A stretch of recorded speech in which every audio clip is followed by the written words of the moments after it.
साथियों नमस्कार, राधे राधे, जय श्री कृष्णा। आप सभी मित्रों का स्वागत कर रहा हूं। मधुरम हिंदी के इस ऑनलाइन प्लेटफॉर्म पर आप सभी का हार्दिक स्वागत है मित्रों। और अच्छी तैयारी आप सब कर रहे हैं, रीट की तैयारी आप कर रहे हैं, सेकंड ग्रेड की, फर्स्ट ग्रेड की तैयारी आप कर रहे हैं।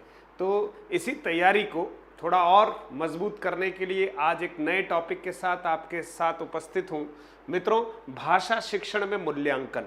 इसके बाद सीसीई का एक हमारा चैप्टर बचता है ना, समग्र एवं सतत एवं समग्र जो हमारा मूल्यांकन है सीसीई, उसके ऊपर हमको चर्चा करनी है। और उसके बाद धीरे धीरे हम शिक्षण विधियां प्रॉपर पढ़ने लग जाएंगे मित्रों। तो मैंने सारे शिक्षण विधियों के इर्द गिर्द के जितने भी चैप्टर हैं उतने लगभग आप तक पहुंचा दिए हैं। बहुत सारे मित्र हमारे जुड़े हैं, दीपेश जी भी आज जुड़े हैं, बहुत दिनों बाद दीपेश जी जुड़े हैं। आप सभी का स्वागत करता हूं मित्रों। और बस हम क्लास की शुरुआत करते हैं। जितने मित्र आए हैं उनसे आग्रह है, एक बार क्लास को ज़रूर, जैसे मंदिर में प्रवेश करते हैं और घंटी बजाते हैं, ठीक उसी तरह से एक बार ज़रूर थम्स अप कर दीजिएगा। और बड़ी प्रसन्नता के साथ आपको आज की क्लास को अटेंड करना है और अंत तक बने रहना है। और मूल्यांकन के बारे में छोटी छोटी बातें जो बहुत महत्वपूर्ण है उस पर आज हम चर्चा करने वाले हैं। सभी मित्रों का स्वागत है ना। नाम एक एक का नहीं ले पाऊँ तो नाराज़ न होएं। और शुरुआत करते हैं हम आज की क्लास की मित्रों। तो भाषा शिक्षण में मूल्यांकन बहुत महत्वपूर्ण होता है। मूल्यांकन मित्रों, जीवन में जिसके मूल्यांकन नहीं, बहुत मुश्किल होती है। देखिए, सुविचार है, हंसमुख चेहरा एक जादुई आकर्षण है जो हर किसी को मोह लेता है और मित्र बना लेता है। इसलिए मुस्कुराहट व्यक्तित्व का एक बहुत बड़ा चरित्र होता है मित्रों। तो इस चरित्र को हमें जीना होता है और इस चरित्र के साथ ही हमें आगे बढ़ना होता है। अगर जीवन में आप अधिकाधिक लोगों से जुड़ना चाहते हैं तो हंसमुख बने रहिएगा। आपके जीवन में तनाव कम से कम होंगे और आप बहुत सारे लोगों से जुड़ पाएंगे। ठीक है मित्रों, स्वागत आप सभी का पुनः। और हम शुरू कर रहे हैं आज की हमारी जो क्लास है मित्रों। देखिएगा, मधुरम हिंदी शिक्षण विधियां हम पढ़ रहे हैं और इस हिंदी शिक्षण विधियों में आज लगभग ये हमारी 18वीं क्लास है जिसमें हम भाषा शिक्षण में मूल्यांकन के बारे में पढ़ेंगे मित्रों। किसके बारे में? भाषा शिक्षण में मूल्यांकन के बारे में पढ़ने वाले हैं मित्रों। तो हम इसमें अर्थ के बारे में, परिभाषा के बारे में देखिएगा, अर्थ के बारे में, परिभाषा के बारे में, महत्व के बारे में, प्रकार के बारे में, विशेषताएं, इन सब पर आज विस्तार से चर्चा करने वाले हैं। तो आप सभी तैयार हो जाएं और हम शुरू करते हैं मित्रों। देखिएगा, भाषा शिक्षण में मूल्यांकन। सबसे पहले आप देखिएगा कि यहाँ पर जो शब्द हैं उनका थोड़ा सा विश्लेषण कर लेते हैं। शब्द है हमारे सामने, देखिएगा, भाषा। हम जानते हैं भाषा किसे कहते हैं, फिर शिक्षण किसे कहते हैं ये भी हम जानते हैं, और फिर तीसरा एक शब्द आया है मित्रों, मूल्यांकन। ठीक है, बहुत महत्वपूर्ण होता है। जब भी बच्चा कुछ सीखता है या हम कुछ सीखते हैं या काम करते हैं तो कुछ समय बाद उसका मूल्यांकन होना बहुत महत्वपूर्ण होता है। इससे पहले हमने एक उपलब्धि परीक्षण भी पढ़ा है मित्रों, है ना, निष्पत्ति परीक्षण या उपलब्धि परीक्षण पढ़ा है। उपलब्धि परीक्षण भी ठीक एक प्रकार का क्या है, मूल्यांकन ही है, जिसमें हम बच्चे की वस्तु स्थिति को जानने का क्या करते हैं, प्रयास करते हैं। आप सभी जानते हैं कि अध्यापक जो है छात्र को क्या करवाता है मित्रों, छात्रों को क्या करवाता है, अधिगम करवाता है ना, या शिक्षण कार्य कराता है ना। छात्रों को अधिगम या शिक्षण कार्य करवाता है,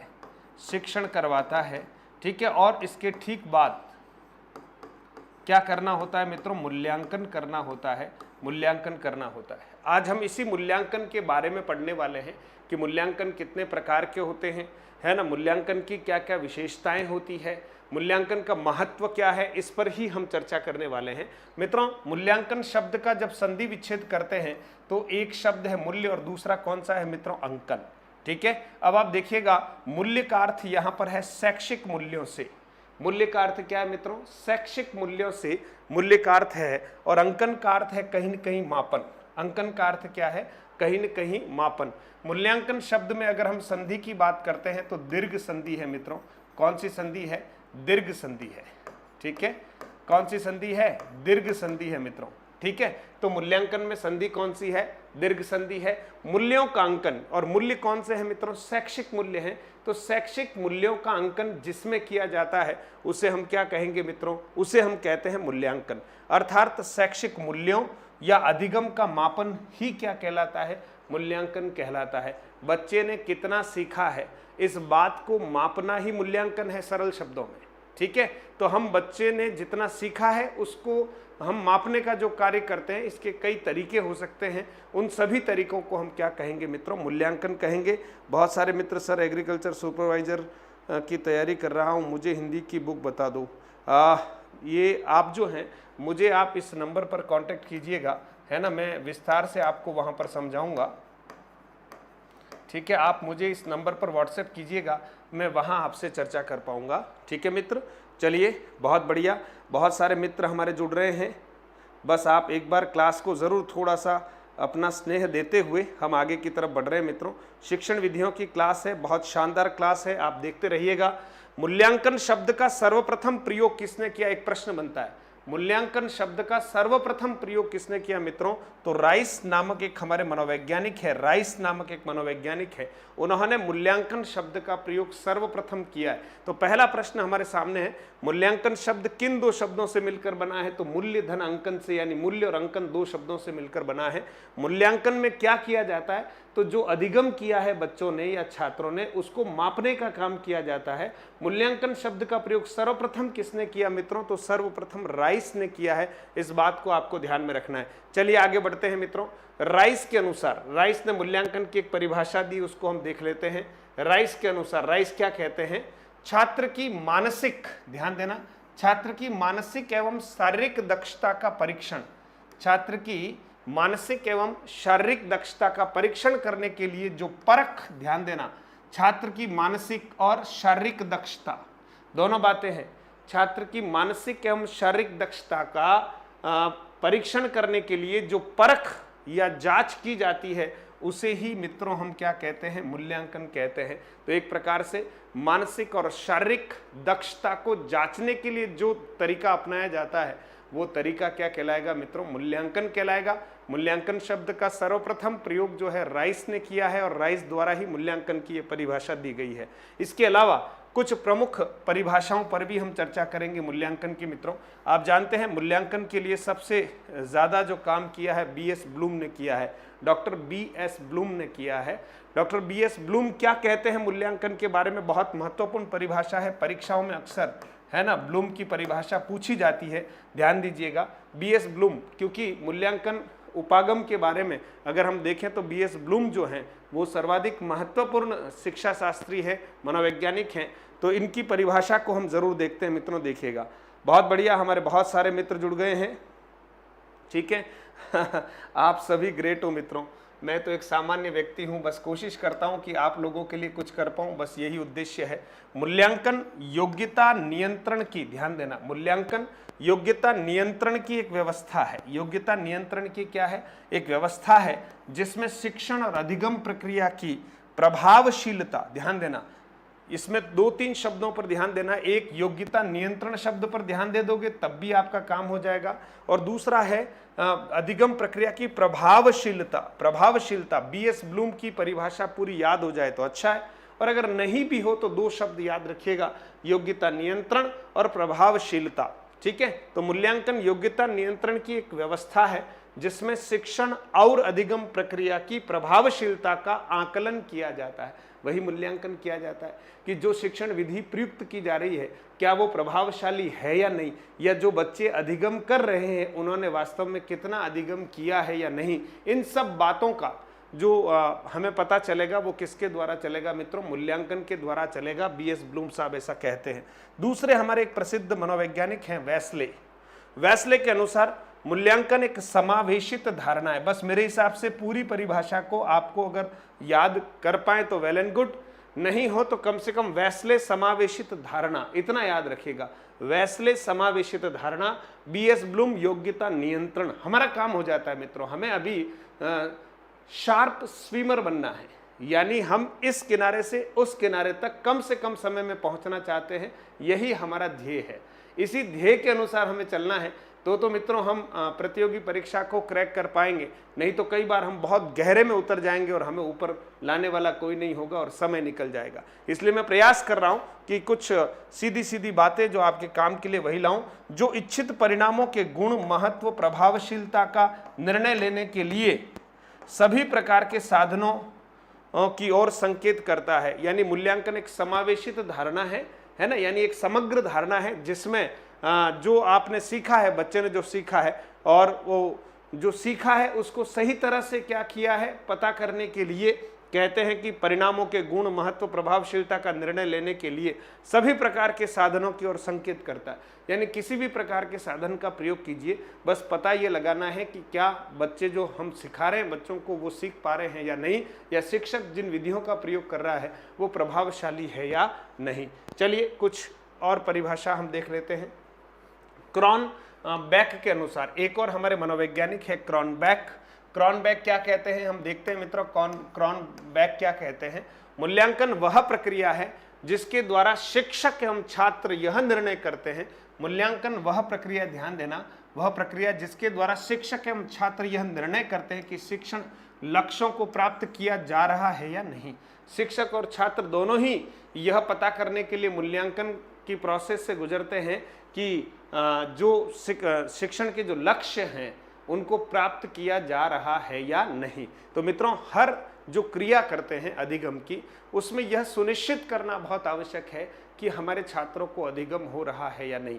अधिगम अच्छा हो इसके लिए बस 2-4 आवश्यक शर्तें हैं। एक तो कान खुले रखने हैं, दूसरा नेत्र बिल्कुल बोर्ड पर रखना है, तीसरा किसी भी प्रकार की इंद्रिय से हमें भटकना नहीं है और कंसंट्रेट रहना है। क्योंकि आप सोचिए वर्तमान समय में क्या, आदिकाल से ये समस्या है लेकिन वर्तमान में बहुत ज़्यादा है। बहुत सारे बच्चे हमारे हो सकता है किताबें खोल रखते हैं, एक आध लाइन पढ़ते हैं, दूसरी लाइन और पढ़ते हैं, तीसरी लाइन को पढ़ते पढ़ते पता नहीं किसी लोक में चले जाते हैं। किताब खुली हुई है, मोबाइल साइड में चल रहा है, आप पता नहीं कौन सी विचारधारा में खो गए हैं, समय निकल जाता है और मित्रों हमें लगता है कि बच्चा पढ़ रहा है। तो आप सोचिए अज्ञात आशंकाओं से बच्चे बहुत गिरे रहते हैं। सबसे बड़ी आशंका अभी बच्चों की चल रही, परीक्षा कब होगी। यार मैं यहाँ पर आप सभी को एक सलाह देता हूँ, अरे जब भी होना होगा हो जाएगी ना परीक्षा, हमारी तैयारी कितनी इस पर चिंता करो ना यार।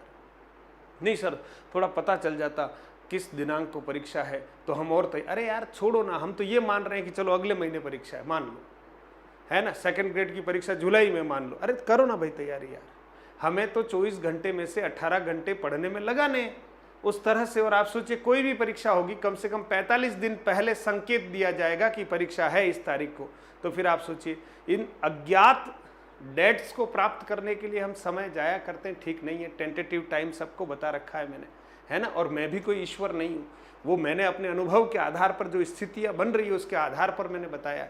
तो आप सोचिए कुछ आगे पीछे हो जाए तो हो जाए, लेकिन हम एक टेंटेटिव टाइम को लेकर आगे बढ़ रहे हैं। तो मेरा आपसे आग्रह है कि ऐसे निरर्थक चीज़ों में समय न गंवाएं और चिंतन नहीं करें। ये मेरी छोटी सी आपसे रिक्वेस्ट है, सलाह है। चलिए मित्रों, बहुत सारे मित्र हमारे जुड़ रहे हैं और सभी मित्रों के उत्साह को देखकर मैं बहुत प्रसन्नचित होता हूं, क्योंकि आपके चेहरे पर जब मुस्कुराहट होती है तो वो मेरे लिए सबसे बड़ा गिफ्ट है। मित्रों सभी को प्रणाम है, सभी का स्वागत है। हाँ, चेतन फिर वही प्रश्न कर रहे हैं, जुलाई से आगे जा सकती। मैंने ये कहा था कि जुलाई लास्ट वीक से लेकर आप सोचिए अगस्त के जो 2 वीक्स है ना, उनके बीच में ये परीक्षा संपादित होगी। सरकार ने सारे केंद्रों से रिपोर्ट मांग ली है, कहाँ कितने परीक्षार्थी बिठाए जाएंगे सब। तो इसका मतलब आप समझिए सरकार परीक्षा कराने के मोड में है, पात्रता परीक्षा, और सबसे पहली परीक्षा यही करानी है। इसलिए जुलाई लास्ट वीक या अगस्त के 1st-2nd वीक में इस परीक्षा का होना तय है मित्रों, इसलिए अच्छे से तैयारी कर लीजिएगा। चलिए, तो ये हमने क्रॉनबेक के अनुसार देख लिया। एनसीईआरटी के अनुसार देखिएगा, मूल्यांकन एक ऐसी सतत एवं व्यवस्थित प्रक्रिया है। ध्यान देना, एनसीईआरटी ने भी मूल्यांकन की परिभाषा दी है। मूल्यांकन एक ऐसी सतत एवं व्यवस्थित प्रक्रिया है जो देखती है कि निर्धारित शैक्षिक उद्देश्यों की प्राप्ति किस सीमा तक हो रही है। निर्धारित शैक्षिक उद्देश्यों की प्राप्ति किस सीमा तक हो रही है। कक्षा में प्रदान किए गए अधिगम अनुभव कितने प्रभावशाली हो रहे हैं। कक्षा में प्रदान किए गए अधिगम अनुभव कितने प्रभावशाली हो रहे हैं। व्यवहार परिवर्तन, सीधा ध्यान रखना, व्यवहार परिवर्तन की प्रक्रिया कितने अच्छे ढंग से पूर्ण हो रही है। क्योंकि आप सोचिए जब भी बच्चे द्वारा अधिगम किया जाता है तो आप सोचिए व्यवहार में कुछ परिवर्तन आता है। आप देखते हैं बहुत सारे बच्चे जिनको धीरे धीरे आप देखेंगे यार ये इतना शैतान था, है ना, ये तो बहुत मस्ती करता था, अभी तो बहुत सिंसियर हो गया है। आप सोचिए अधिगम से उसके व्यवहार में क्या आएगा मित्रों, परिवर्तन आएगा। ये अधिगम से व्यवहार में जो परिवर्तन आ रहे हैं इनका भी एक प्रकार से हमें नोटिस करना है, मूल्यांकन करना है, कौन कौन से परिवर्तन आए हैं। हाँ सर, क्लास को ढूंढने में काफ़ी समय लग रहा। प्लेलिस्ट की बात कर रहे हैं शायद आप, है ना, तो उसको थोड़ा सा और आसान बना देंगे मित्र, ठीक है, थोड़ा आसान बना देंगे आपको। थोड़ी थोड़ी तकलीफ आपको पड़ती रहे तो मुझे लगता है ठीक रहता है, ताकि आपकी जिज्ञासा बनी रहे। मैं जब भी ऑफलाइन क्लास में पढ़ाता था तो बोर्ड में हर कहीं लिख देता था, तो कुछ बच्चे कहते थे कि सर ने बिल्कुल लाइन से लिखो। मैंने कहा इतनी तकलीफ आपको उठानी चाहिए, बिल्कुल परोसा हुआ आपको थाली में रख दें, है ना, थोड़ा सा तकलीफ उठानी चाहिए, आंखों को तकलीफ होनी चाहिए, छोटा बड़ा कुछ भी आपका ध्यान वहाँ जाना चाहिए, है ना, थोड़ा थोड़ा प्रयास करते रहे मित्रों, है ना, बहुत आसान हो जाएगी ज़िंदगी, तो हमारे पढ़ने के मायने डिस्टर्ब हो जाएंगे।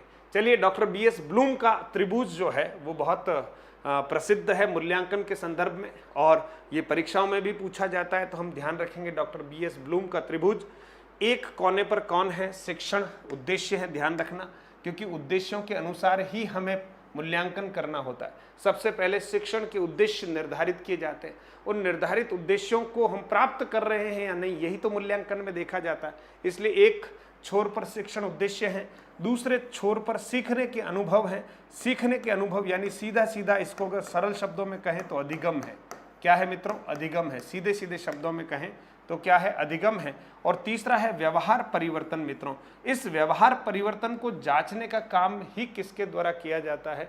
मूल्यांकन के द्वारा किया जाता है। तो आप सोचिए, कहीं न कहीं मूल्यांकन के द्वारा व्यवहार, अपेक्षित व्यवहार परिवर्तन हुआ है या नहीं, इस बात को जांचने का काम किया जाता है। और बीएस ब्लूम ने मूल्यांकन के बारे में काफी कुछ कहा है। संक्षिप्त में हम इसी बात को समझते हैं। इतनी सारी बातें करने के बाद संक्षेप में हम क्या समझते हैं? हम यह कह सकते हैं कि कार्य की समाप्ति पर, किसी भी कार्य की समाप्ति पर पूर्व निर्धारित उद्देश्यों की प्राप्ति किस सीमा तक हुई। अब किसी भी कार्य का अर्थ यहाँ हम शिक्षण कार्य से ले सकते हैं कि शिक्षण कार्य की समाप्ति पर पूर्व निर्धारित उद्देश्यों की प्राप्ति किस सीमा तक हुई है,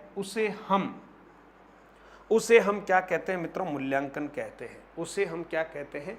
मूल्यांकन कहते हैं। यानी जो निर्धारित हमारे उद्देश्य हैं शिक्षण के, उन निर्धारित शिक्षण के उद्देश्यों को वास्तव में हमने कहाँ तक प्राप्त कर लिया है, इसी का पता करना या इसी को पता करने की जो प्रविधियां हैं, वही हमारी क्या कहलाएगी? मूल्यांकन कहलाएगी। मित्रों, तो मुझे लग रहा है कि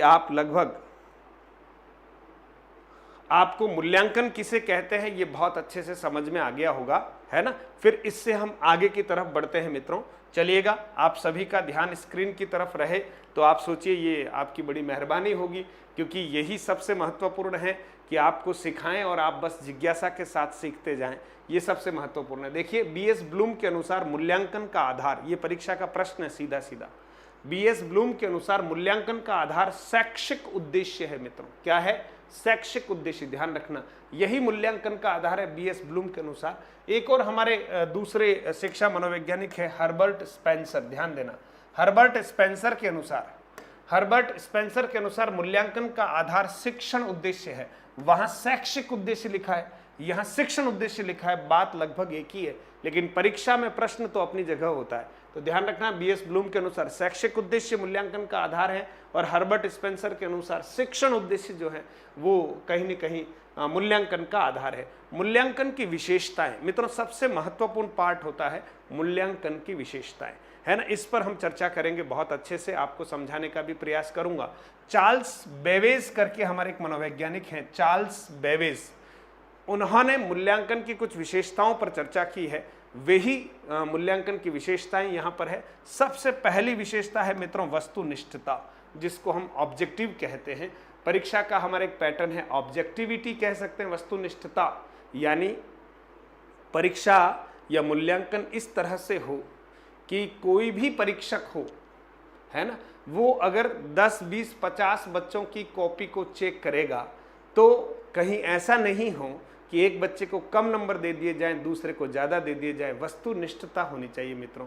यानी आप इस तरह से प्रश्नों का निर्माण करेंगे। और वस्तुनिष्ठता सबसे ज्यादा किसमें होती है मित्रों, तो ऑब्जेक्टिव क्वेश्चंस पैटर्न जो हमारा है, वस्तुनिष्ठ प्रश्नों पर आधारित जो हमारा पैटर्न है, वो सबसे वस्तुनिष्ठ स्थितियों में होता है, क्योंकि वहां किसी प्रकार की प्लस माइनस की गुंजाइश नहीं होती है। बाकी रिटन एग्जाम्स में हो सकता है कि कहीं उसी प्रश्न के उत्तर में कोई कुछ अधिक नंबर दे दे, कहीं कुछ कम नंबर दे दे, परीक्षक ऐसा जो हमारे कॉपी चेक करने वाले हैं।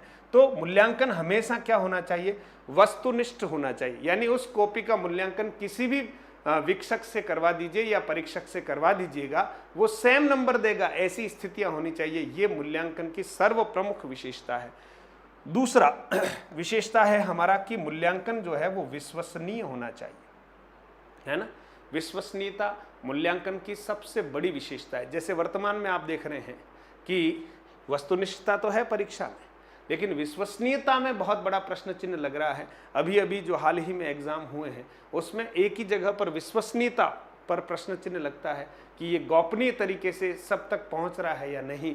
लेकिन आप देखिएगा कहीं न कहीं पेपर लीक करने में भी एक बहुत बड़ी शक्ति और सामर्थ्य जुटा हुआ है। यानी संसार में सही और गलत दोनों तरह के लोग होते हैं, सबका अपना अपना एक गिरोह है। लेकिन ये जो नेगेटिव काम करने वाले लोग हैं, ये शायद मुझे लगता है बहुत ज़्यादा हावी हो जाते हैं। कुछ लोग होते हैं लेकिन आप देखिए कई लोगों को दुखी करते हैं। ये जो है मूल्यांकन की विश्वसनीयता पर एक जो है प्रश्न चिन्ह है, जबकि मूल्यांकन विश्वसनीय होना चाहिए। दूसरा, मूल्यांकन वैलिड होना चाहिए, वैध होना चाहिए। ऐसा नहीं कि हर कुछ पूछ लिया जाए, बहुत वैलिड है, डंके की चोट पर प्रश्न पूछे गए जिसमें किसी प्रकार का कोई फार फेर नहीं है, हार फेर नहीं है ना। तो वैध होना चाहिए, वैलिड होना चाहिए, स्टैंडर्ड होना चाहिए। विभेदकारिता, मूल्यांकन जो है वो विभेदकारिता, उसमें गुण होना चाहिए कि जो बच्चा कम गति का है, मध्यम गति का है, उच्च गति का है, विभेदकारिता, उन बच्चों के मध्य में एक विभेद की स्थिति पैदा हो मूल्यांकन से। हर व्यक्ति को, हर बच्चे को अपने स्टैंडर्ड के अनुसार सवाल उसमें होने चाहिए। कहीं ऐसा नहीं हो कि प्रश्न पत्र जो है बहुत कम स्तर का बना दिया जाए, सरल बना दिया जाए, तो फिर उच्च बुद्धि लब्धि वाले बच्चों के साथ एक प्रकार से ज्यादती हो जाती है। इसलिए प्रश्न पत्र या मूल्यांकन जो भी हम निर्माण करें, उसमें विभेदकारिता होनी बहुत जरूरी है। यानी कुछ प्रश्न ऐसे रखे जाने चाहिए जिसे कम से कम वास्तव में जिन्होंने बहुत अच्छा अध्ययन किया है वही उसका उत्तर दे पाए। ये विभेदकारिता मूल्यांकन की एक प्रमुख विशेषता है। फिर मित्रों, कॉम्प्रिहेंसिव, व्यापक होना चाहिए, है ना, व्यापक होना चाहिए। किसी एक पाठ से ही ज्यादा प्रश्न पूछ लें ऐसा नहीं, विविध पाठों से, है ना, विविध पाठों से ब्लूप्रिंट के अनुसार व्यापक होना चाहिए। ये जो मूल्यांकन है वो व्यापक होना चाहिए मित्रों। हाँ, बहुत बढ़िया, है ना, व्यापक होना चाहिए। सभी का स्वागत कर रहा हूं। बस आपका ध्यान, जब अभी मूल्यांकन पढ़ाता हूं तो आप सभी का ध्यान मूल्यांकन पर रहना चाहिए। आपके मन में कोई प्रश्न उठता है, जिज्ञासा है, तो जरूर आप कमेंट बॉक्स में उस जिज्ञासा को डालने का प्रयास कीजिएगा। तुरंत समाधान हो सकता है या जिज्ञासा का समाधान बाद में भी हो सकता है, लेकिन आप बस एक बार, कई यही बात है कि जब एक चीज सिखाते हैं हम तीन चीजों को साथ में सोचते रहते हैं, तो जो चीज सिखाई जाती उस पर बहुत बड़ा प्रभाव होता है, लेकिन ये हमें पता नहीं चलता है। सीखने का प्रथम सिद्धांत है, जो हमें सिखाया जा रहा है पहले उसे सीखने का प्रयास करेंगे, फिर उससे संबंध में कुछ जिज्ञासाएं, कुछ प्रश्न हैं, तो फिर उसको जो है आप मुझे व्हाट्सएप भी कर सकते हैं, आप कमेंट बॉक्स में भी डाल सकते हैं, है ना। जो जो मुझे लगेगा कि उत्तर देने योग्य है, निश्चित तौर पर उसका उत्तर दिया जाएगा मित्रों। फिर है व्यावहारिकता, यानी आप जो भी मूल्यांकन, आपने जो भी प्रश्नावली आपने तैयार की है वो व्यावहारिक होनी चाहिए। ऐसा नहीं है कि आउट ऑफ सिलेबस हो जाए, है ना, और बच्चे बिल्कुल ही उनके किसी प्रश्न का उत्तर ही नहीं दे पाए, ऐसा नहीं। फैमिलियर होनी चाहिए, व्यावहारिक होनी चाहिए, है ना, जो सिलेबस के अकॉर्डिंग होनी चाहिए, पाठ्यपुस्तक में जो कंटेंट दे रखा है उस पर आधारित होनी चाहिए। फिर स्पष्टता, प्रश्न जो भी पूछें मित्रों स्पष्ट होना चाहिए। आप देखते हैं कई बार परीक्षाओं में इस तरह के प्रश्न पूछ लिए जाते हैं जिनके उत्तर दो होते हैं, बच्चे समझ नहीं पाते हैं। इसलिए पूछने का जो तरीका है, हमारा प्रश्न निर्माण का तरीका, वो बहुत स्पष्ट होना चाहिए। और मानकता, जिसको हम कहते हैं स्टैंडर्ड, जो प्रश्न दिया गया है बहुत श्योर हो जाए प्रश्न पत्र निर्माता कि जो प्रश्न दे रहा हूं वो बिल्कुल ऑथेंटिक है, इसमें किसी प्रकार का कोई भी ऐसा संदेह जैसा काम नहीं है। ऐसे ही प्रश्नों का निर्माण करना चाहिए मित्रों।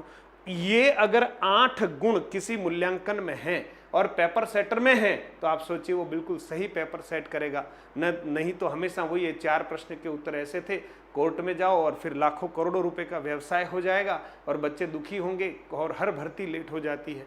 इसलिए जो भी हमारे पेपर सेटर हैं, कम से कम इन 8 गुणों से अगर वो अच्छे से अवगत होकर, क्योंकि कोई जरूरी नहीं संधि का ऐसा प्रश्न देना जिसके 2 उत्तर संभव हो रहे, कोई जरूरी नहीं, संधि के दूसरे खूब सारे प्रश्न दे दो ना यार, मूल्यांकन ही तो करना है आपको, है ना। समास का ऐसा कोई प्रश्न देना जिसके 2 उत्तर संभव हो, एक किताब में एक या दूसरी किताब में कोई दूसरा होता है, ऐसा क्यों दें? क्योंकि हम एक राज्य स्तर की परीक्षा करा रहे हैं तो हमें बहुत स्पष्ट होना चाहिए, तो मानक होना चाहिए हमारा मूल्यांकन। मित्रों, यहां तक आपको समझ में आ गया होगा वस्तुनिष्ठता, विश्वसनीयता, वैधता, विभेदकारिता, व्यापकता, व्यावहारिकता, स्पष्टता और मानकता मूल्यांकन की प्रमुख विशेषताएं हैं। फिर आगे बढ़ते हैं। हिंदी भाषा शिक्षण में मूल्यांकन को 2 भागों में बांटा जा सकता है। देखिएगा, जब भी हम पाठ योजना बनाते हैं, ठीक है, तो पाठ योजना बनाते हैं और हम किसी पाठ को पढ़ाते हैं, तो जब पाठ को पढ़ाते हैं देखिएगा तो मूल्यांकन को 2 भागों में बांटा जा सकता है।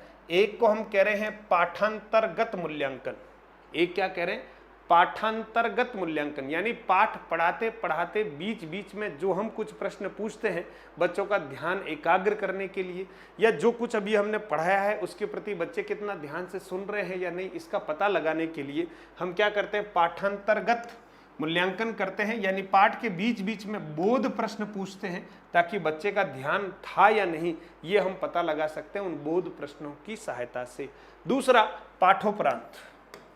दूसरा कौन सा है मित्रों, पाठोपरांत, यानी पाठ के बाद में, पाठोपरांत यानी पाठ के बाद में पुनरावृत्ति प्रश्नों के द्वारा। किसके द्वारा मित्रों, पुनरावृत्ति प्रश्नों के द्वारा, यानी ऐसे प्रश्न जिससे पूरे पाठ में पढ़ाया गया जो है वो समग्र रूप से वापस बच्चा क्या करे, या तो लिखे या बोलकर बताए, तो ये पाठोपरांत एक मूल्यांकन के प्रश्न और होते हैं। तो हम कह सकते हैं कि हिंदी भाषा शिक्षण में मूल्यांकन को 2 भागों में बांटा जा सकता है, एक पढ़ाते पढ़ाते और एक मूल्यांकन होगा पढ़ाने के बाद।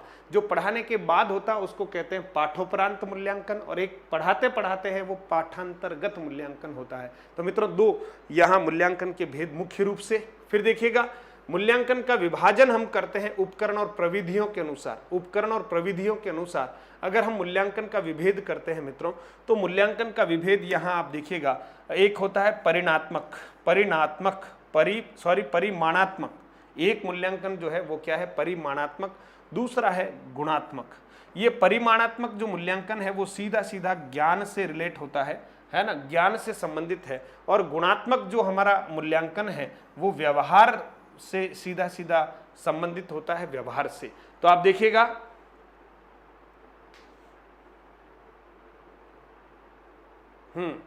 बिल्कुल, तो वही वाली बात है ना, ये जो आपकी तकलीफ है उसको मैंने पहले ही बता दिया। हम जैसे लोगों को ये जिम्मा नहीं देते हैं, है ना। बाकी आप सोचिए कोई भी ऐसा प्रश्न नहीं डाला जाएगा जिसके कोई 2 उत्तर हो, क्योंकि हमें 150 प्रश्न पूछने, मान लीजिए, तो क्या पूरे सिलेबस में 150 प्रश्न ऐसे नहीं है जो विवाद रहित हों। हम विवादित प्रश्न को क्यों डालते हैं, है ना, ये बहुत बड़ा प्रश्न है। और जो लोग डालते हैं उनको शायद दंड नहीं मिलता है, रह रहकर बार बार वही गलती दोहराई जाती है और हजारों बच्चों का भाग्य जो है वो अंधेरे में चला जाता है। एक भी प्रश्न ऐसा नहीं डालना है, मैंने आपको उदाहरण सहित बता दिया। कोई जरूरी नहीं है संधि का ऐसा प्रश्न डालना जिसके 2 उत्तर निकलते हो। अरे बच्चों को चमत्कृत नहीं करना है ना, कुछ कठिनता का स्तर आपको जरूर रखना है, प्रश्न को घुमा दीजिएगा लेकिन उसके उत्तर 2 निकले ऐसा नहीं होना चाहिए।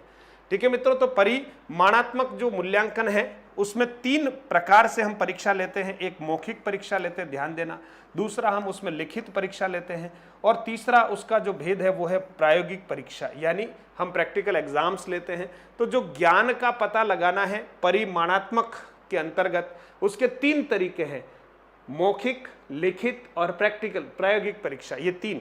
और फिर जब गुणात्मक की बात की जाती है कि व्यवहारगत परिवर्तन हुआ या नहीं, व्यवहारगत बातें अगर हमें बच्चों की पता लगानी है कि एक बच्चा बहुत गुमसुम रहता है, कक्षा में एक्टिव नहीं है ना, और जब भी उसको प्यार से समझाने का प्रयास करते हैं तब भी वो बड़ा तनावग्रस्त है, ऐसा दिखता है, तो आप सोचिए फिर हमें इस तरह के जो हमारे टूल्स हैं मूल्यांकन के, उनका उपयोग करना पड़ेगा। जिसमें एक है प्रश्नावली, जिसके जनक हैं वुडवर्थ, ठीक है। दूसरा है साक्षात्कार, समाजमिति, जिसके जनक हैं जेल मोरेनो, केस स्टडी, व्यक्ति इतिहास अध्ययन जिसको हम कह सकते हैं, है ना, टाइडमैन इसके जनक हैं, रेटिंग स्केल, ठीक है, एक मापन क्रम से एक मापनी होती है ना, क्रम निर्धारण मापनी जिसको कह सकते हैं, अभिवृत्ति मापनी, अभिवृत्ति यानी एप्टीट्यूड की बात होती है इसमें, अवलोकन है, आकस्मिक निरीक्षण है, जांच सूची है, संचयी अभिलेख है।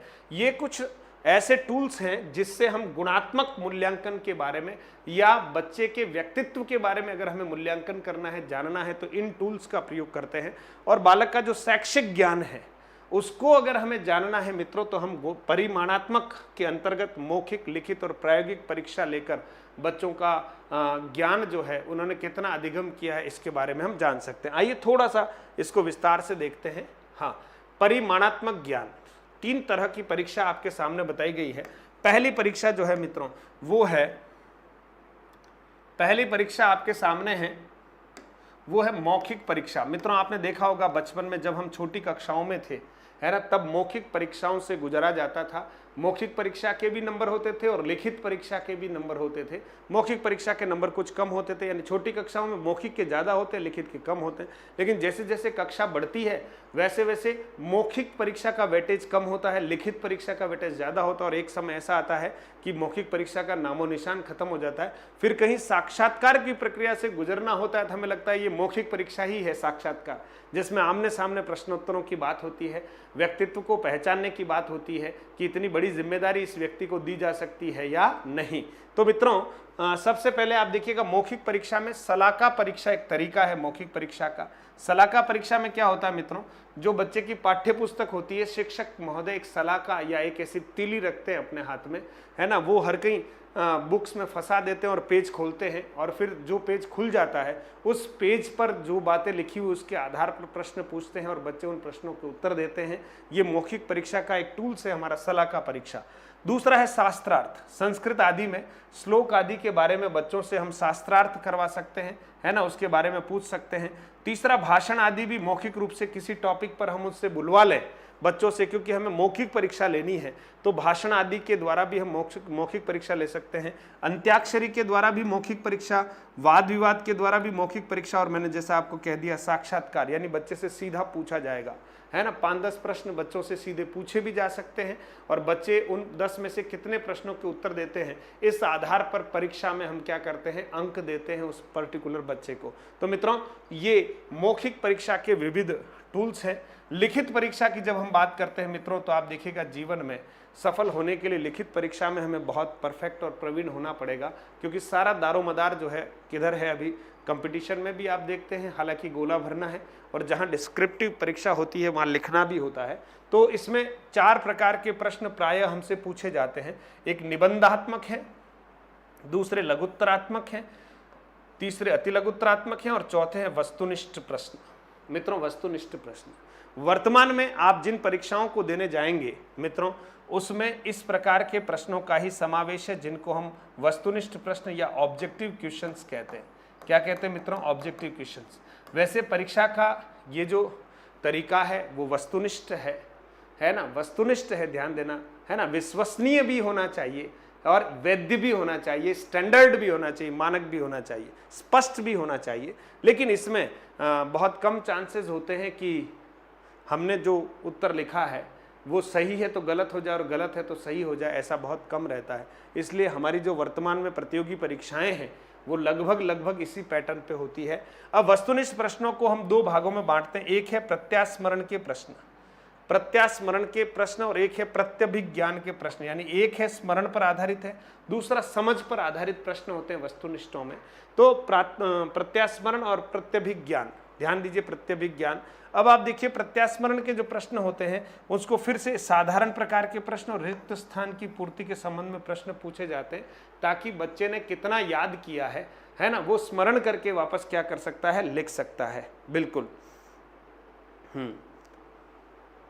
देखिए बच्चों को कंफ्यूजन करना अपनी जगह पर ठीक है, क्योंकि परीक्षार्थी को थोड़ा सा हम दुखी करना चाहते हैं। पेपर सेटर का ये उद्देश्य होता है कि सही बच्चों का चयन हो, जिन्होंने बहुत अच्छे से पढ़ा है उन बच्चों का चयन हो। लेकिन कई बार इस बात की अधिकता में ऐसे प्रश्न दे देना, है ना, जिससे कहीं रीट लगने वाली बात हो तो मुझे लगता है कि ऐसे प्रश्नों से हमें बचना चाहिए। बच्चों के लाखों करोड़ों रुपए का नुकसान होता है, तो फिर हमारी विद्वता को थोड़ा उस समय कम कर दे तो अच्छा है ना। ज़्यादा विद्वता के चक्कर में बच्चों को नुकसान हो जाता है। देखिए, प्रत्यभिज्ञान प्रश्न है, ये बहुविकल्पात्मक यानी ऑब्जेक्टिव क्वेश्चंस हो सकते हैं, मिलान वाले हो सकते हैं। आपने देखा परीक्षा में, है ना, मिलान वाले प्रश्न आते हैं, ऐसे प्रश्न आते हैं, ठीक है, कि इसको इससे मिलाइए, सुमेलित कीजिए, मिलान वाले प्रश्न हो सकते हैं। अनुरूपता वाले प्रश्न हो सकते हैं, सत्य असत्य, हाँ ना या राइट रॉन्ग वाले प्रश्न हो सकते हैं, है ना। तो ये ऑब्जेक्टिव होते हैं सारे, क्योंकि इसमें किसी प्रकार की कोई गड़बड़ी नहीं होती है, सभी के उत्तर निर्धारित हैं। अगर सही उत्तर दिया है तो प्रश्न के अंक आपको मिल जाएंगे, और अगर आपने उत्तर सही नहीं दिया है, दाएं बाएं दिया है, तो गलत हो जाएगा। तो मित्रों, ये परिमाणात्मक जो ज्ञान पर आधारित हमारी परीक्षा है, उसके 3 तरीके आपके सामने रखे हैं। और प्रैक्टिकल एग्जाम्स में तो आप जानते हैं सीधा ही हमें क्या करना है, शिक्षक के नेतृत्व में या शिक्षक के सुपरविजन में हमें प्रैक्टिकल्स एग्जाम देने होते हैं। बहुत सारी बात जो हमने सीखी है उसको वापस करके प्रयोगशाला में हमें बतानी होती है, वो प्रायोगिक परीक्षा है मित्रों। तो यहाँ तक आप अच्छे से समझ चुके होंगे, जहाँ तक मेरा मानना है। एक बार ज़रूर कमेंट कर दीजिएगा, जितने भी मित्र जुड़े हुए हैं, है ना, अच्छे भाव से जुड़े हुए हैं, एक बार कमेंट कर दीजिएगा। और आप देख लीजिएगा, एक बार थम्स अप भी करना है आपको, है ना, हाँ जरूर एक बार थम्स अप कर लीजिएगा, थोड़ी मुस्कुराहट आ जाती है इसके साथ। और आप सभी को एक जानकारी दे दूं, कल रात्रि 9 बजे, देखो सुबह 11 बजे तो टेस्ट है, इसलिए आप तैयार रहें सभी मित्र। रीट पात्रता परीक्षा के पैटर्न पर आधारित निरंतर हम प्रयास कर रहे हैं। 30 प्रश्न आपके सामने लाए जाएंगे, उन 30 प्रश्नों का आपको क्या करना है, सही उत्तर देना है मित्रों। तो इसका उत्तर देने के लिए आपको बस टेस्ट जो बिल्कुल निःशुल्क है, इसके लिए आपको मधुरम हिंदी ऐप डाउनलोड करना है। और आप स्वयं अगर आपने डाउनलोड नहीं किया है तो मधुरम हिंदी ऐप प्ले स्टोर से डाउनलोड कर सकते हैं। हमारे प्रत्येक वीडियो के डिस्क्रिप्शन में सारे लिंक हैं, उनका उपयोग कर सकते हैं मित्रों।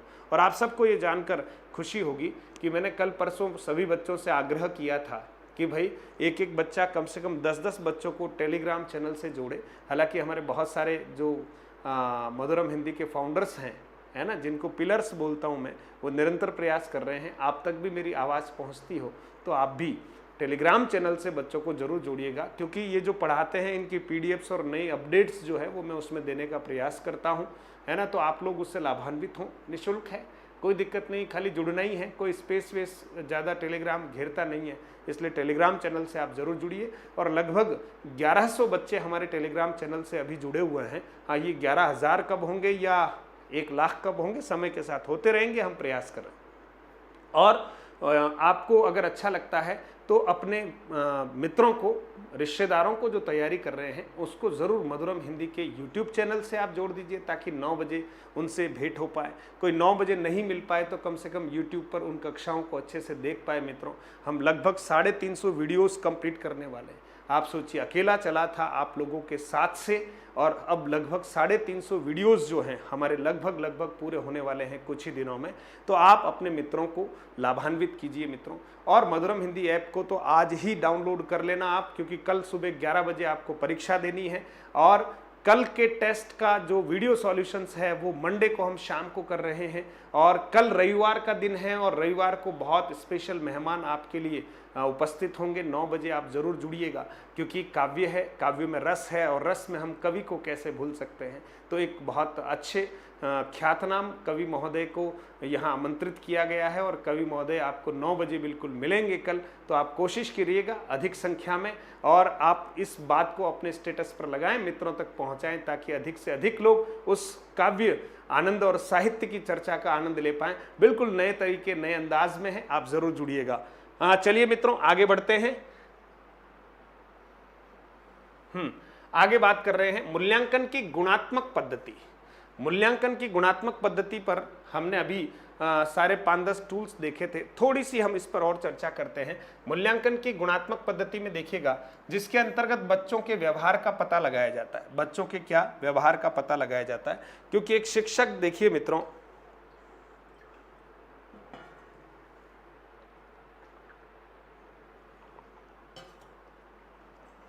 एक शिक्षक को बहुत ध्यान रखना होता है। केवल पढ़ाकर चला जाए कक्षा से, यही काम शिक्षक का नहीं है। शिक्षक की निगाहें बहुत तीक्ष्ण होती है और उसे रखनी चाहिए। किसी भी बच्चे के किसी भी प्रकार की कोई तकलीफ है, मानसिक या शारीरिक, उस पर भी उस शिक्षक का ध्यान होना चाहिए। केवल पाठ पढ़ाना ही शिक्षक का उद्देश्य नहीं है। इसलिए ये जो टूल्स हैं, मूल्यांकन की गुणात्मक पद्धतियां हैं, इन पर भी हमें विचार करना चाहिए, हमें सीखनी चाहिए। परीक्षा में प्रश्न पूछे जाते हैं, है ना। और अभी देखिए कोरोना काल में बच्चों को प्रमोट करने के लिए भी आप सोचिए इसी प्रकार के अभिलेखों का प्रयोग किया गया था, जिनको हम पोर्टफोलियो या संचयी अभिलेख कहते हैं। ठीक है मित्रों, तो ये भी बहुत महत्वपूर्ण है। किसी बच्चे को कुछ समझ में नहीं आ रहा, बार बार कुछ ठीक ठाक जो है उसकी उपलब्धि नहीं होती है, या वो प्रगति नहीं कर रहा है, या कुछ बच्चे ऐसे हैं जो कोऑपरेट नहीं कर रहे हैं कक्षा में, कुछ बच्चे कक्षा में डरे डरे से रहते हैं, है ना। इन सब बातों को इन पद्धतियों के द्वारा हम ठीक कर सकते हैं। तो आप देखिएगा प्रश्नावली, सबसे पहले इसका टूल्स है प्रश्नावली। ठीक है, प्रश्नावली दो प्रकार की होती है, प्रश्न रचना के आधार पर, प्रश्न प्रकृति के आधार पर। एक है प्रश्न रचना के आधार पर, दूसरा है प्रश्न प्रकृति के आधार पर। प्रश्न रचना के आधार पर संरचित और असंरचित, ठीक है, असंरचित, ठीक है, ध्यान, एक है संरचित और दूसरा है असंरचित, ध्यान दीजिएगा मित्रों।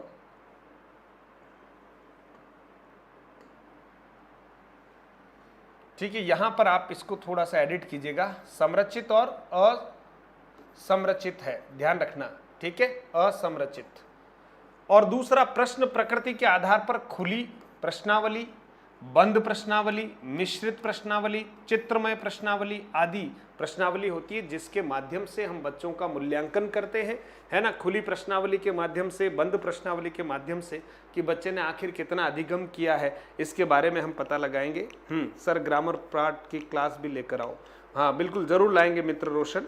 ठीक है, और आर के सेलेक्टेड इन एग्रीकल्चर सुपरवाइजर, बधाई आर के, बहुत सारी शुभकामनाएं हैं पूरे मधुरम हिंदी परिवार की ओर से, है ना।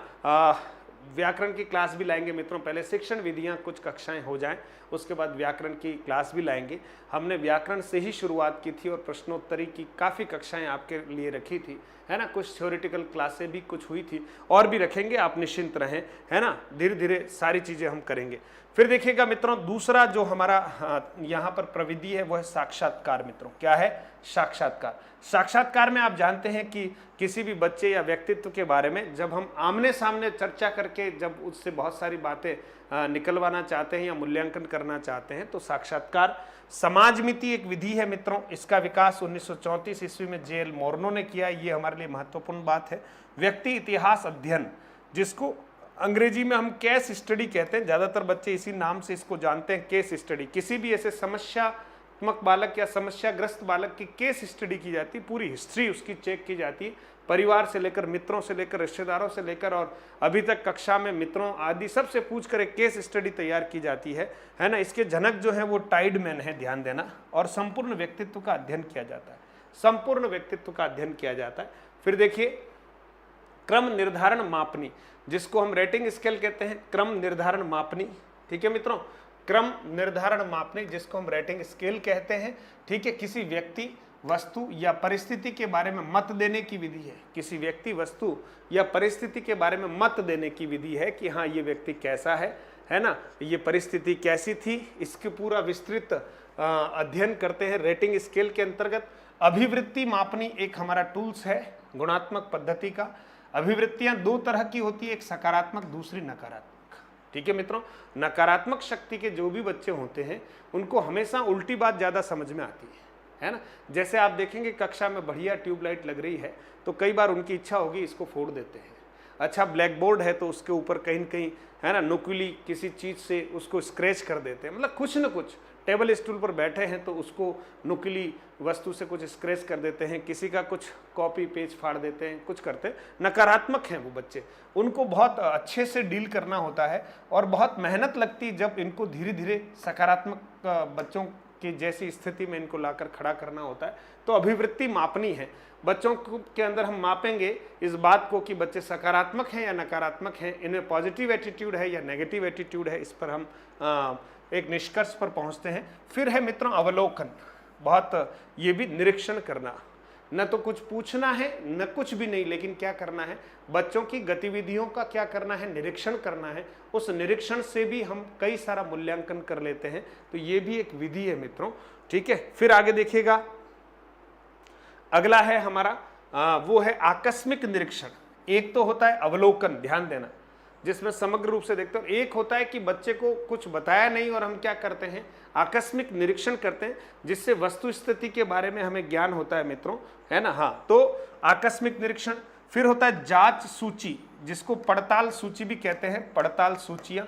इस तरह की जांच सूचियां बनाई जाती है कि छात्र की क्या क्या एक्टिविटीज हैं, क्या कर रहा है छात्र, कैसे कर रहा है। फिर संचयी अभिलेख, जिसको हम पोर्टफोलियो कहते हैं, है ना। प्रतिदिन हम बच्चे को कुछ काम देते हैं, बच्चा जो है लिख कर लाता है और उसको हम संधारित करते हैं, और धीरे धीरे मासिक, त्रैमासिक, 6 मासिक प्रगति से अभिभावकों को भी हम अवगत कराते हैं रिपोर्ट कार्ड्स के द्वारा, है ना। और उसकी को करिकुलर एक्टिविटीज का भी हम मूल्यांकन करते हैं कहीं न कहीं।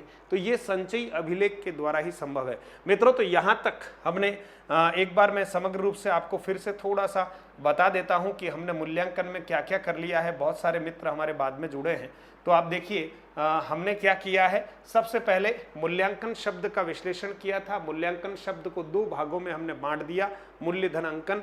मूल्य का अर्थ शैक्षिक मूल्यों से है और अंकन का अर्थ मापन से है।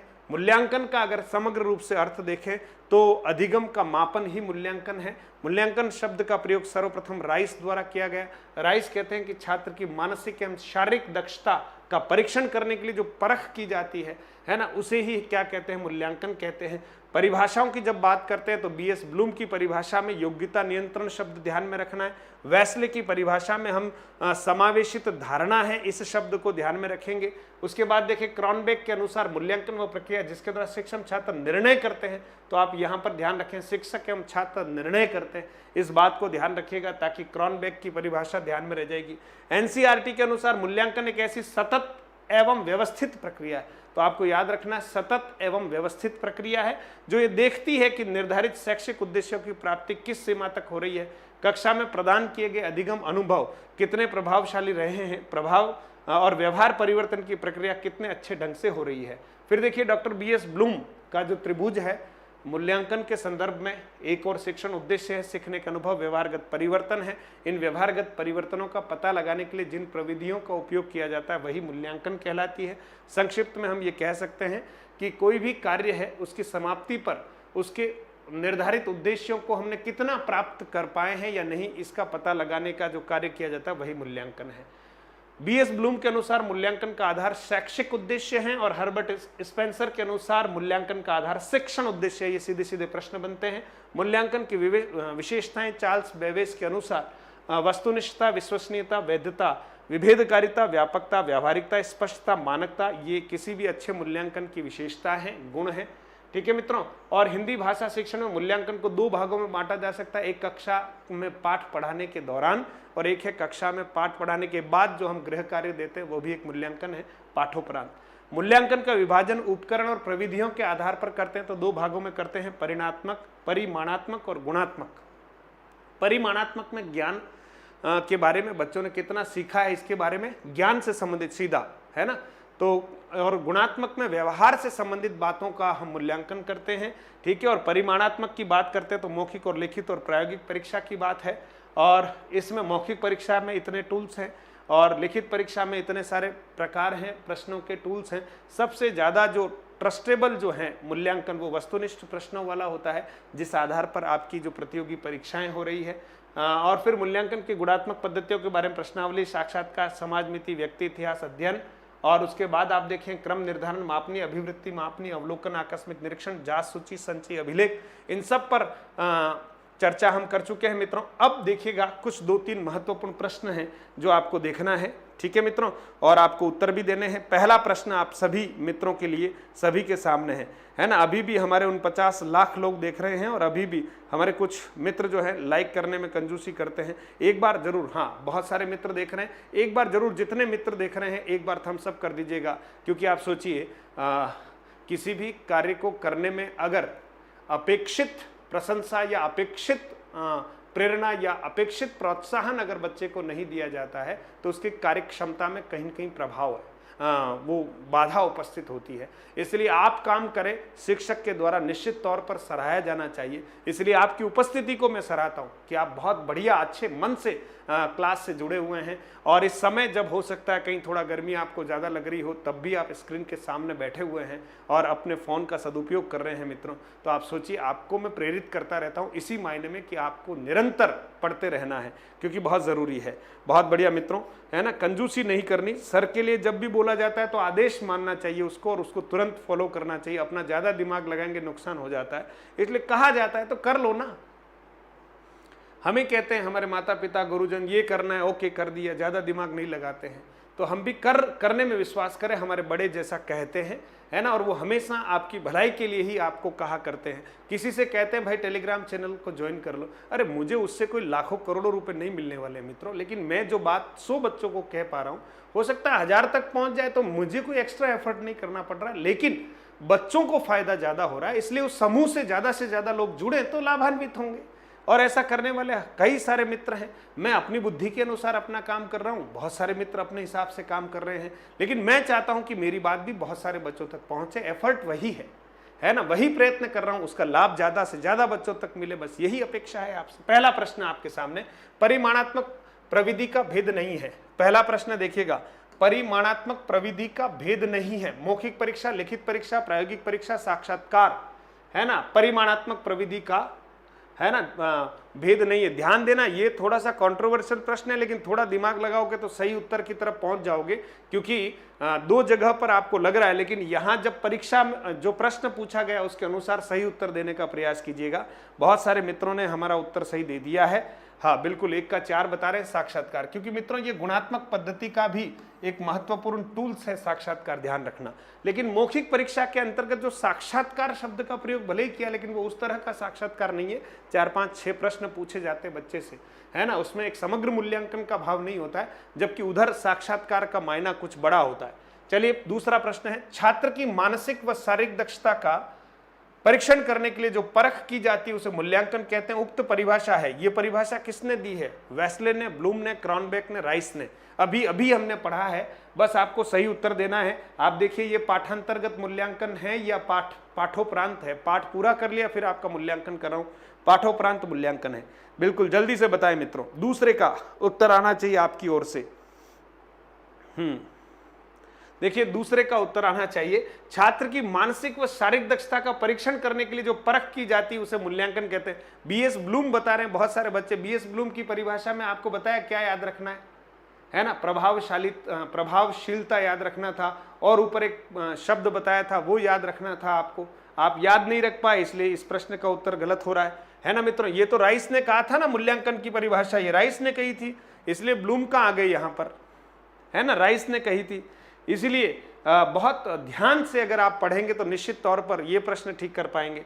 बंद प्रश्न के नाम से जाना जाता है, ये प्रश्न आपके लिए थोड़ा सा अलग हो सकता है। किसी ने अगर इसके बारे में पढ़ा हो तो बता सकता है। मैंने अभी इस प्रश्न के बारे में कुछ नहीं बताया था, लेकिन आप अपने पूर्व ज्ञान के आधार पर उत्तर दे सकते। दीजिए, बंद प्रश्न के नाम से जाना जाता है मौखिक प्रश्न, लिखित प्रश्न, वस्तुनिष्ठ प्रश्न, निबंधात्मक प्रश्न। इन प्रश्नों में से एक प्रश्न को बंद प्रश्न भी कहा जाता है। आप जरूर उत्तर दीजिए जो मित्र दे पा रहे हैं। प्रश्न नंबर 3 का उत्तर चाहिए मुझे।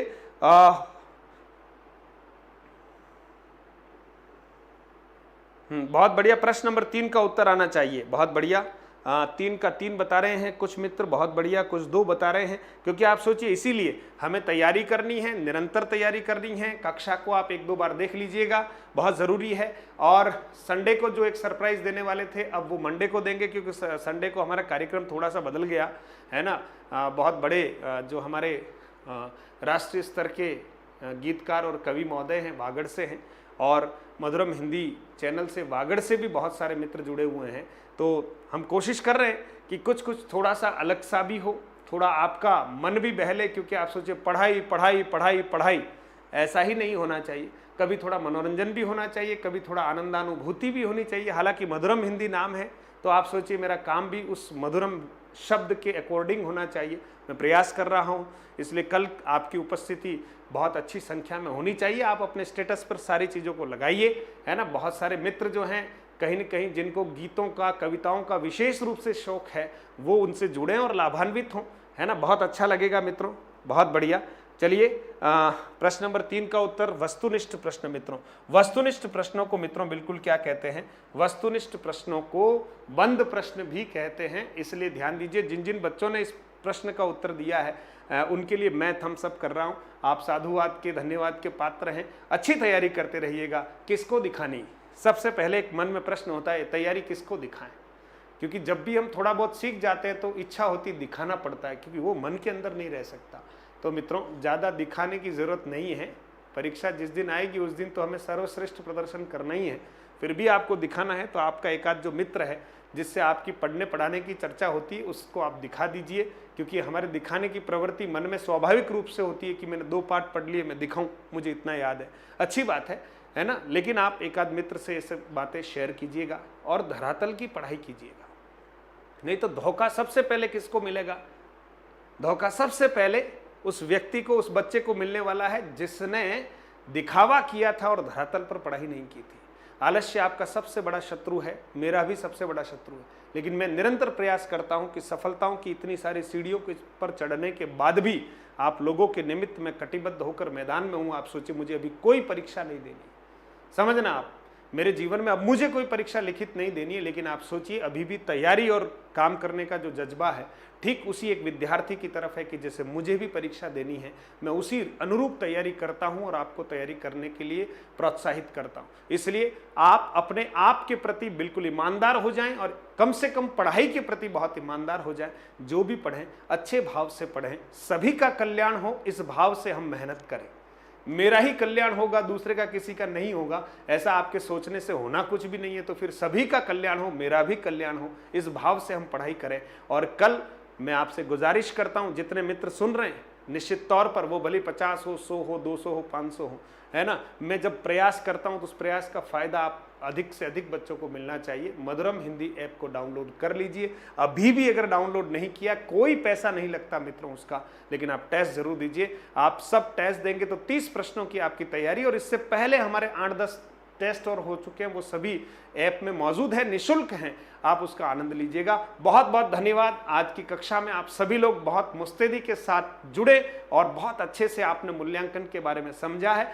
कल हमारी क्लास नहीं होकर अंतर्राष्ट्रीय राष्ट्रीय जो हमारे गीतकार हैं, कवि हैं, उनसे आपको भेंट करवाएंगे। आप सभी आनंद लीजिएगा, सुबह टेस्ट दीजिएगा, और उस टेस्ट का हम जो मूल्यांकन है या जो वीडियो सॉल्यूशंस है वो मंडे को देंगे, और कौन पोस्टर बॉय बनेगा जिसको फिर एक कोई कोर्स हम फ्री देने वाले हैं। और मंडे के दिन तो आपके लिए धमाका होने वाला है। आप जितने भी रीट की पात्रता परीक्षा की तैयारी करने वाले लोग हैं, तैयार रहिएगा और जरूर मधुरम हिंदी का कुछ न कुछ जो आपके लिए सरप्राइज है उसका आनंद लीजिएगा। बहुत बहुत धन्यवाद, है ना। कल आप सबसे टेस्ट में भेंट होगी, तैयारी कीजिएगा, रात को सोएंगे नहीं, टेस्ट की तैयारी करेंगे। 30 प्रश्न, और 30 प्रश्न बिल्कुल पैटर्न के अकॉर्डिंग है, पात्रता परीक्षा के अकॉर्डिंग, और पात्रता परीक्षा का सिलेबस ही मुख्य भर्ती परीक्षा में है बहुत सारा, इसलिए चिंता नहीं करें। सभी मित्र अच्छे से परीक्षा देंगे, टेस्ट देंगे। ऑल द बेस्ट, धन्यवाद, मिलते हैं, है ना, बहुत जल्दी। तैयारी करते रहें।